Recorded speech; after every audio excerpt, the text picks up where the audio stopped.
ଜୁହାର ଜୟ ମା ସମଲେଇ। ଆଶା କରୁଛେ ସବେ ଭଲସେ ଥିବ। ଆସ ଷ୍ଟାର୍ଟ କରମା ଆଜିର କିଛି ଦୀପଦ କଥା। ଆଜି ଜାଣିବା ବିଶ୍ୱ ପ୍ରସିଦ୍ଧ ବରଗଡ଼ ଧନୁଯାତ୍ରା ଉପରେ, ଯେନ୍ ଜାଗାରେ କଂସ ମହାରାଜ 11 ଦିନ ଧରିକିରି ଶାସନ କରସନ୍। ବରଗଡ଼ରେ ଚାଲି ଆସୁଛି 1947ରୁ ବିଶ୍ୱ ପ୍ରସିଦ୍ଧ ଧନୁଯାତ୍ରା। এই ଜାଗାରେ 11 ଦିନ ତ କଂସ ମହାରାଜ ବରଗଡ଼ରେ ଶାସନ କରସନ୍, ଯେନ୍ଟାକି ମଥୁରା ନଗରୀ ନାଁରେ ନାମିତ।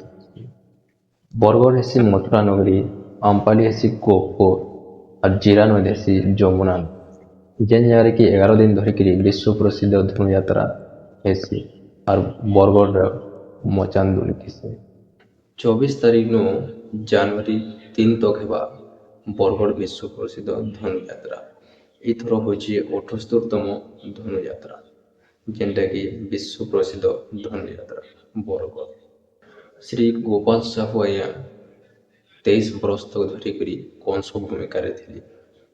ଏଥର କଂସ ଭୂମିକାରେ ଅଛନ୍ ସୁଶୀଲ ମେହେର, ଯିଏକି ଚିଚିନ୍ଦା ଗାଁର। ଆସ ଶୁଣମା ସମ୍ବଲପୁରୀ ଭାଷାରେ କେନ୍ତା କରି ବରଗଡ଼ର ଧନୁଯାତ୍ରାରେ ମଚାନ ଦୁଲକୁଥିଲା। ଆସ ଶୁଣ। নন্দ রাজা নন্দ রানী বনিহান দিনু তমে দুই লোক বঞ্ঝা বাঁধে নেই করিছিল।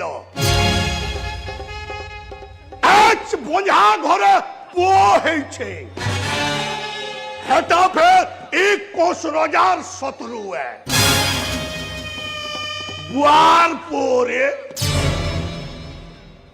পুষ্ট বলরাম পুষ্ট বলরাম পুষ্ট বলরাম পুষ্ট বলরাম পুষ্ট বলরাম পুষ্ট বলরাম এটা কর না শুনলে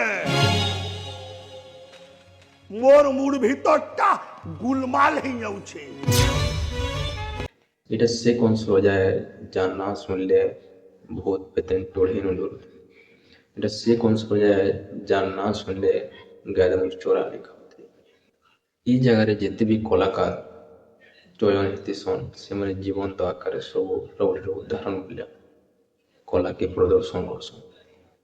କଂସ ରାଜାକେ ଯେତେବେଳେ ଆକାଶବାଣୀ ହେସି କି କୃଷ୍ଣ ବଳରାମର ହାତେ ତାଙ୍କର ଜୀବନ, ସେଦିନ କୃଷ୍ଣ ବଳରାମକେ ମାରବାର୍ ଲାଗି ସବୁ ଯାତ୍ରା କରସନ୍, ଯେନ୍ଟାକି ଧନୁଯାତ୍ରା ବୋଲି କୁହାହେସି। କୃଷ୍ଣ ବଳରାମକେ ନେଇକି ଆଇବାର୍ ଲାଗି আর କଂସ ନିଜେ ସାଜିଥିସି ଅପାର ରଚନା, ଯେନ୍ଥିରେ କି କୃଷ୍ଣ ବଳରାମକେ ମାରବାର୍ ଲାଗି ସେ ଯୋଜନା ଚଲିଥିସି। କଂସ ରାଜା ନିଜର ଶାସନରେ 11 ଦିନ ତକ ମଥୁରା ନଗରୀରେ ଶାସନ କରସନ୍, ଯେନ୍ଥିରେ କାହାକେ କ୍ଷମା ନାଇଁ କରାହୁଏ। ଅପରାଧୀକେ ଦଣ୍ଡ ଦିଆହେସି।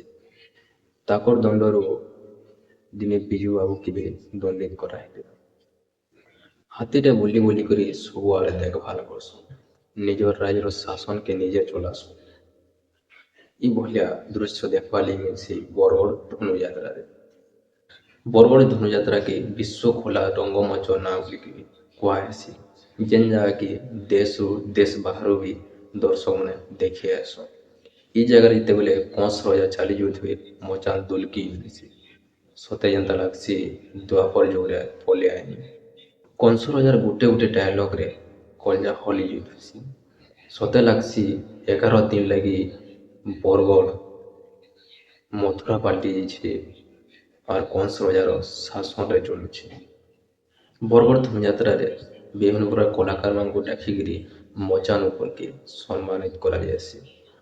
ହେଥିର୍ଲାଗି ତ କୁହାହେସି କୌଶଳ ମାଟିରେ କଳା ବୁନି ହେଇକି ରହିଛି। ସେ ଭିତରୁ ଜଣେ କଳାକାର ସୁଶୀଲ ମେହେର ଆଜ୍ଞା, ଯିଏକି ବରଗଡ଼ ବିଶ୍ୱ ପ୍ରସିଦ୍ଧ ଧନୁଯାତ୍ରାରେ କଂସ ଭୂମିକାରେ ଅଛନ୍। ଗୋଟେ ଗୋଟେ ଡାଇଲଗ୍ରେ ଦୁଲକୁଛେ ମଥୁରା ନଗରୀ ବରଗଡ଼।